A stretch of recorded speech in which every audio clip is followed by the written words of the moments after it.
11th fail इंसान ने आखिर कैसे बनाया जोमेटो को इतना बड़ा ब्रांड। जोमेटो को तो आप सभी जानते होंगे। जी हाँ, हम बात कर रहे हैं जोमेटो ऐप, जहां से आप घर बैठे अपना खाना मंगवाते हैं। आज के समय ज्यादातर लोग इसी फूड डिलीवरी ऐप पर डिपेंडेंट है। एक मामूली सी कंपनी आज 1 लाख करोड़ की वैल्यू वाली कंपनी में तब्दील हो गई है। तो क्या आप जानते हैं इसके पीछे सिर्फ एक वजह है, वो है आइडिया, जिसने पहले ही लोगों की जरूरत को परख लिया था। आपको बता दें, शानदार आइडिया के पीछे दीपेंद्र गोयल और पंकज चड्ढा का हाथ है। तो चलिए जानते हैं जोमेटो की सफलता की कहानी। छोटी छोटी घटनाएं भी बड़ा बदलाव लेकर आती हैं। फूड डिलीवरी ऐप जोमेटो की नींव भी कुछ इसी तरह पड़ी। चौंकाने वाली बात यह है कि इस कंपनी के फाउंडर दीपेंद्र गोयल को पढ़ाई लिखाई में खास दिलचस्पी नहीं थी। वो अपनी 6th क्लास में और 11th क्लास में फेल हो गए थे। ये वो पहली घटना थी जिसने दीपेंद्र को जीवन में कुछ करने और कुछ बनने के लिए दबाव डाला। अपनी गलतियों से सबक लेकर उन्होंने मन लगाकर पढ़ाई करने की ठानी और दिन रात मेहनत करके IIT क्वालिफाई किया। बता दें कि जोमेटो एक फूड एग्रीगेटर ऐप है, जिस पर आपके आसपास के कई होटल्स या ढाबे के मेन्यू कार्ड होते हैं। इन मेन्यू कार्ड से आप अपने मुताबिक ऑर्डर कर सीधे अपने पते पर खाना मंगवा सकते हैं। इससे आपका बहुत समय बचता है, क्योंकि ऐसा ना होने की परिस्थिति में आपको खुद बाहर निकलना नहीं पड़ता। आज इस ऐप के करोड़ों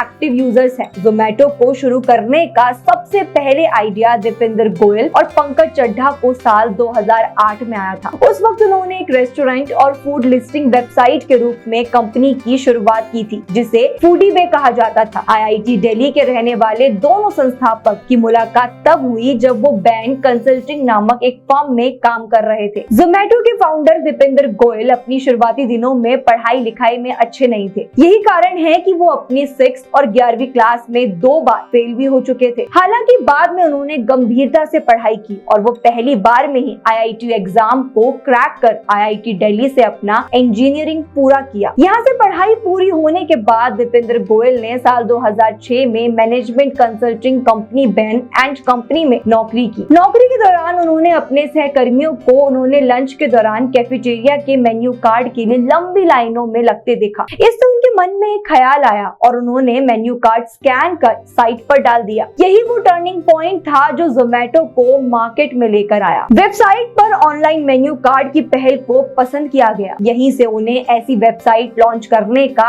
आइडिया मिला जहां पर रेस्टोरेंट के बारे में जानकारियां हो और वहां के मेन्यू कार्ड का पता चल सके। इस तरह साल 2008 में अपने दोस्त पंकज चड्ढा के साथ मिलकर फूडीबे नाम की वेबसाइट उन दोनों ने खोली। फूड सेक्टर में वेबसाइट इतनी पॉपुलर हुई कि रेस्टोरेंट खुद अपना मेन्यू कार्ड अपलोड करने लगे। साल 2008 तक करीब 1400 से ज्यादा रेस्टोरेंट रजिस्ट्रेशन करा चुके थे। हालांकि उनमें सबसे ज्यादा दिल्ली NCR के थे। धीरे धीरे इसमें मुंबई और कोलकाता समेत देश के कई बड़े शहरों के रेस्टोरेंट को शामिल किया गया। पॉपुलैरिटी बढ़ने के कारण दोनों ने नौकरी को छोड़कर इसी पर काम करना शुरू कर दिया। इस तरह फूडीबे बना जोमेटो। साल 2010 में इन्फोएस के फाउंडर संजीव बिखचंदानी ने कंपनी में $1 मिलियन का निवेश किया। इसके बाद दूसरी कंपनियों ने भी इसमें निवेश की इच्छा जताई। नाम एक जैसा होने के कारण साल 2010 में ई-कॉमर्स कंपनी ईबे फूडीबे को लीगल नोटिस दिया तो नाम बदलने की बात कही। इस नोटिस के बाद फूडीबे का नाम जोमेटो रख दिया गया। इसका नाम बदलते ही कंपनी